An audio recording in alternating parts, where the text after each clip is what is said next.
नमस्कार मित्रों। आज हम आपके लिए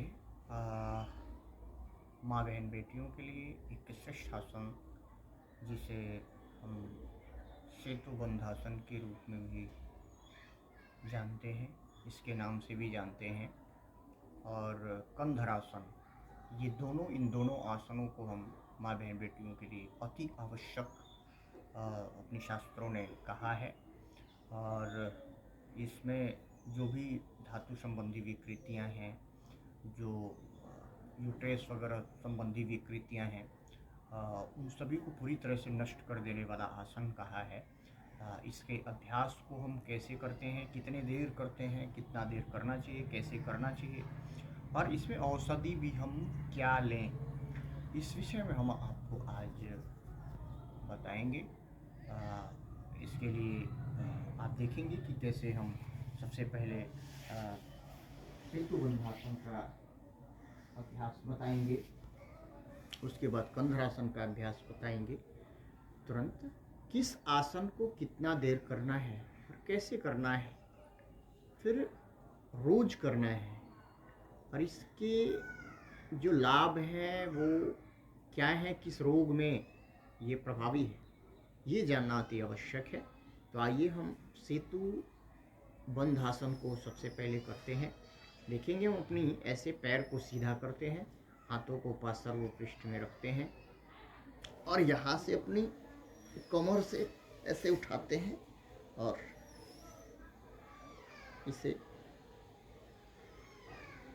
आधे से 1 मिनट इस तरह से और हम पैर को खींच सकते हैं और अपनी कमर को उठा सकते हैं, और यहाँ सीधा श्वासों की गति समान कर देंगे और 1 से 1.5 मिनट इस आसन का अभ्यास करेंगे। इसे सेतु बंधासन के नाम से जाना जाता है, और यह यूट्रेस संबंधी, पेट संबंधी विकृतियों को पूरी तरह से नष्ट कर देने की क्षमता रखता है।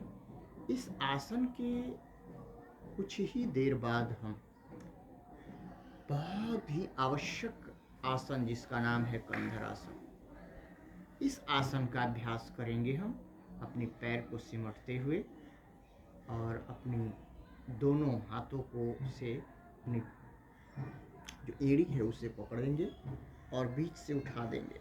कंधा हमारा धरती में सटा होगा, सिर हमारा धरती पे लगा होगा। यह आसन हमारे यूट्रेस संबंधी विकृतियों को, हमारी आंतों संबंधी विकृतियों को पूरी तरह से नष्ट करने की क्षमता रखता है। तो सेतु बंधासन के बाद कंधरासन का अभ्यास 1.5 से 2-2.5 मिनट हम कर सकें तो करते हैं, और इसी प्रकार के पोज में ठीक ठीक पोजीशन होनी चाहिए।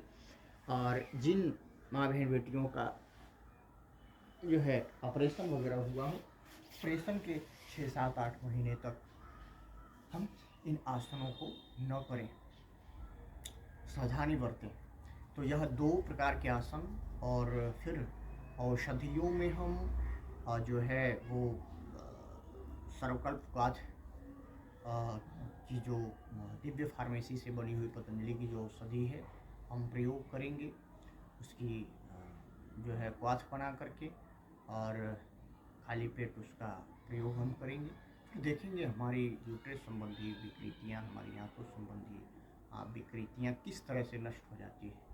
तो यह आसन की जानकारी मैंने आपको कुछ शास्त्रों से दिया है, जैसे महर्षि पतंजलि के अष्टांग योग है, उसमें आसन, प्राणायाम इत्यादि के व्याख्यान हैं।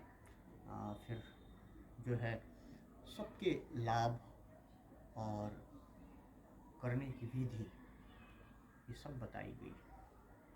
अतः आप इसका अभ्यास रोज करें, फिर आप देखेंगे वो रिजल्ट आपको पहले दिन से ही कमोबेश मिलने लगता है, समझ में आने लगता है।